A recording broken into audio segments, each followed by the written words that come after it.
नमस्कार साथियों, स्वागत है आप सभी का अपने YouTube चैनल बिहेवियर एजुकेशन उपकार की क्लास में। तो चर्चा परिचर्चा चल रही थी उत्तराखंड की परीक्षाओं को मद्देनजर रखते हुए।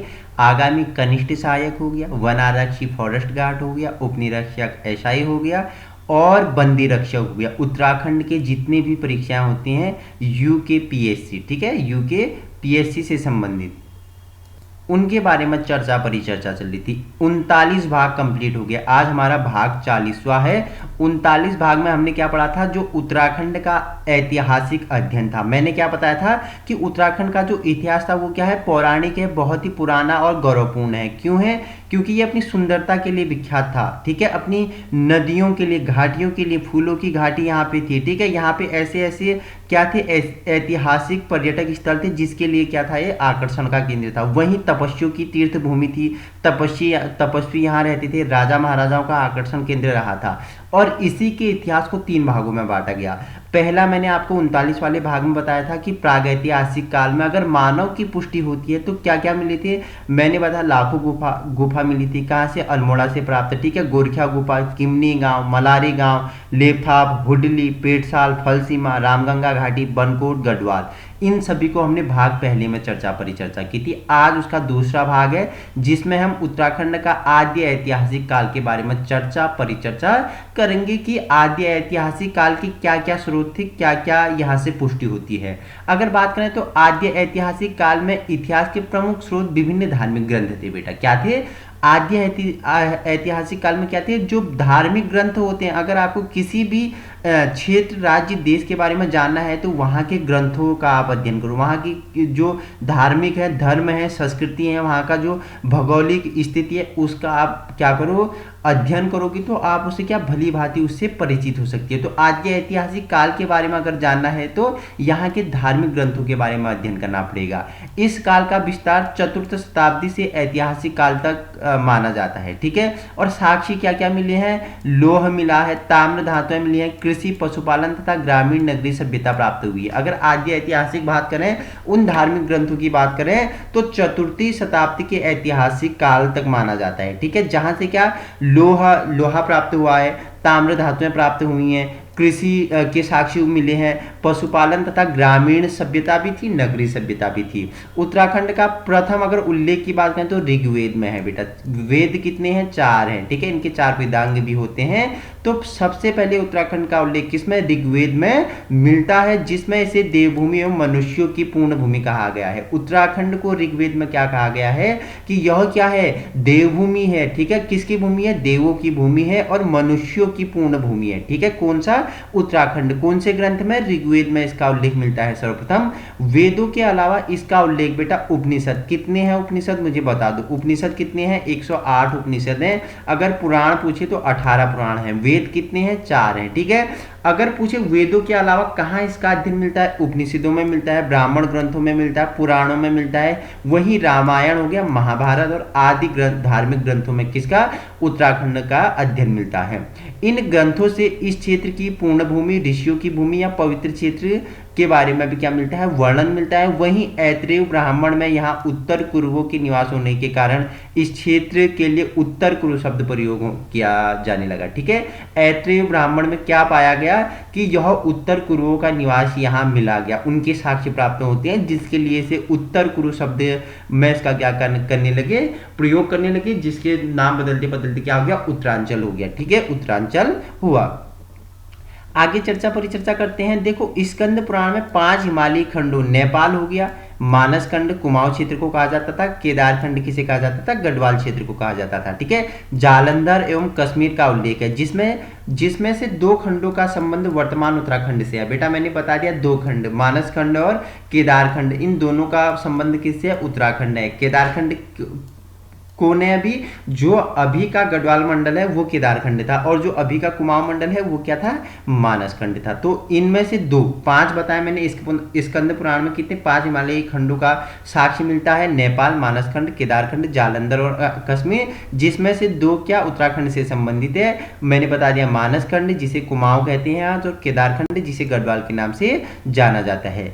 पुराणों में मानसखंड एवं केदारखंड के संयुक्त रूप को क्या कहा जाता था? उत्तराखंड या ब्रह्मपुर या खसदेश आदि नामों से जाना जाता था। ठीक है, पुराणों में मानसखंड और केदारखंड को जोड़ के इन दोनों के संयुक्त रूप को क्या कहा जाता है? उत्तराखंड कहा जाता है, ब्रह्मपुर कहा जाता है और खसदेश आदि नामों से जाना जाते हैं।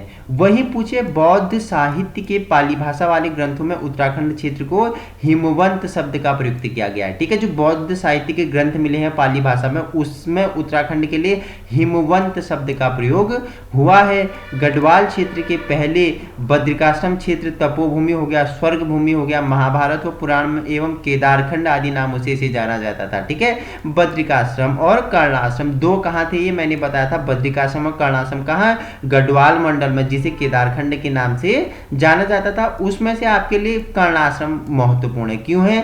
क्योंकि आपको पता है शकुंतला और दुष्यंत का प्रेम प्रसंग इसी कर्णाश्रम से क्या था? संबंधित था। अगर पूछो जो जिसके नाम पर आज भारत देश का नाम पड़ा हुआ है, वही चक्रवर्ती राजा भरत का जन्म भी यही हुआ था। कहाँ? कर्णाश्रम में हुआ था। बात करें जिसे भारत का शेक्सपियर के नाम से जाना जाता है, महाकवि कालिदास ने अपनी एक प्रसिद्ध इनकी क्या है? महाकाव्य है जिसका नाम है अभिज्ञान शाकुंतलम। उसकी रचना भी यही बद्रिकाश्रम में, यही कर्णाश्रम में की थी। ठीक है, कर्णाश्रम में की थी। पूछ लेगा कर्णाश्रम किस नदी के तट पे है? तो मालिनी नदी के तट पर क्या है? कर्णाश्रम स्थित है। यहाँ के अलकापुरी कुबेर की राजधानी नामक स्थान को मनुष्यों के आदि पूर्वज मनु का निवास स्थल मानते हैं। टिहरी गढ़वाल की एक पट्टी जिसे हिमयाण में बिसोन नामक पर्वत पर वशिष्ठ गुफा एवं वशिष्ठ कुंड एवं वशिष्ठाश्रम है। गढ़वाल क्षेत्र के देवप्रयाग का शीतोनस्यु पट्टी में सीता जी पृथ्वी में समाई थी। इसी कारण यहाँ क्या? मंसार में प्रतिवर्ष मेला लगता है। कहाँ पे? शीतोनस्यु। ठीक है, पट्टी में कौन समाई थी? सीता जी समाई थी। ठीक है, कहाँ पे बता रहा है? तो ये बता रहा है देवप्रयाग में। पूछे अलकनंदा और भागीरथी का संगम कहाँ है? तो देवप्रयाग में है। वहां तक ये अलकनंदा और भागीरथी के रूप में आती है, वहां से गंगा के रूप में प्रवाहित होती है और सबसे पहले मैदानी क्षेत्र में हरिद्वार में क्या करती है? प्रवेश करती है। इस और गंगा की सबसे पहली सहायक नदी कौन है? रामगंगा। आपका राइट आंसर हो जाएगा। इतना आपको क्या करना है? कनेक्ट करते हुए चलना है।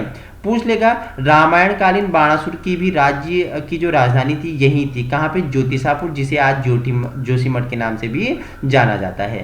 प्राचीन काल में इस क्षेत्र को बद्रिकाश्रम और कर्णाश्रम नामक दो प्रसिद्ध विद्यापीठ थे।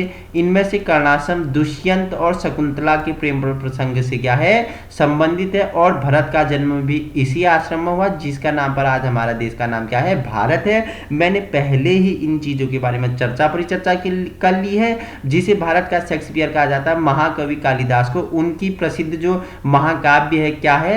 अभिज्ञान शाकुंतलम, उसकी रचना भी यही कर्णाश्रम में की गई। कर्णाश्रम किस नदी के तट पे है? मालिनी नदी के तट पे है। आपका राइट आंसर हो जाएगा। आइए आगे चर्चा परिचर्चा कर लेते हैं।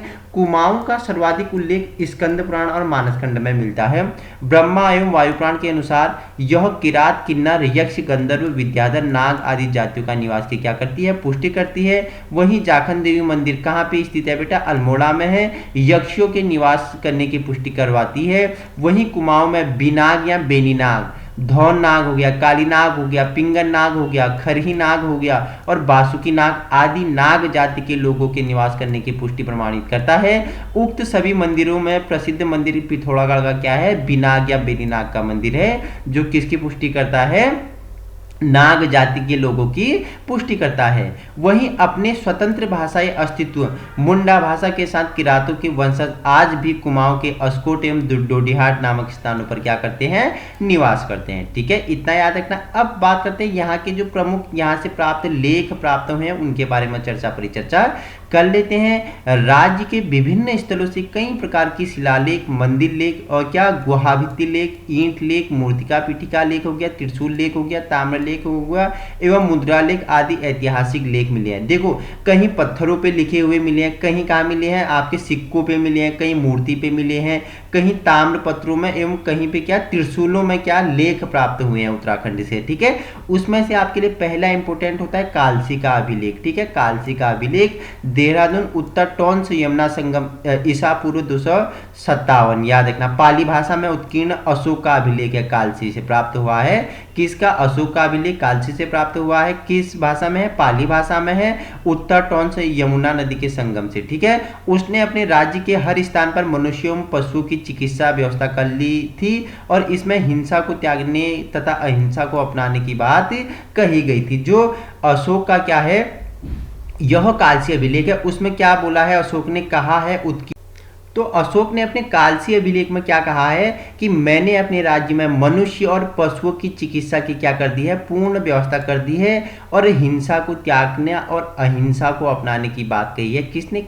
अशोक का जो प्रमुख अभिलेख है कालसी। कहाँ से? देहरादून से। कालसी नामक स्थान टोंस नदी के संगम से प्राप्त हुआ है, पाली भाषा में उत्कीर्ण है। नेक्स्ट है लाखा मंडल। ठीक है, ये किसका है? राजकुमारी ईश्वरा का क्या है, शिलालेख है, देहरादून के जौनसर बाबर से प्राप्त हुआ है। वहीं गोपेश्वर, कालीमठ, केदारनाथ तथा नाला के लेख मंदिरों की दीवारों पर उत्कीर्ण मिले हैं। गोपेश्वर हो गया, कालीमठ हो गया, केदारनाथ हो गया तथा नाला के लेख मंदिरों की दीवारों पर क्या है, उत्कीर्ण है। देवप्रयाग जिसे क्या, वामन गुहा तथा कल्पनाथ गुफाओं के अंदर दीवारों पर लेख मिले हैं। देवप्रयाग में हो गया, ठीक है, वामन गुहा तथा कल्पनाथ की जो गुफाएं हैं उनके अंदर दीवारों पे क्या है, लेख मिले हैं। देवलगढ़ वहां कोलसारी का पूछे तो क्या, मूर्ति पीठिका लेख यहां से प्राप्त हुई है। गोपेश्वर तथा बाड़ाहाट से क्या, त्रिशूल लेख प्राप्त हुआ है। ठीक है, इंपॉर्टेंट है, पूछ लेगा देवलगढ़ व कोलसारी से कौन सा लेख प्राप्त हुआ है, मूर्ति पीठिका लेख प्राप्त हुआ है। गोपेश्वर तथा बाड़ाहाट से तो त्रिशूल लेख। ठीक है, त्रिशूल लेख यहां से प्राप्त हुआ है।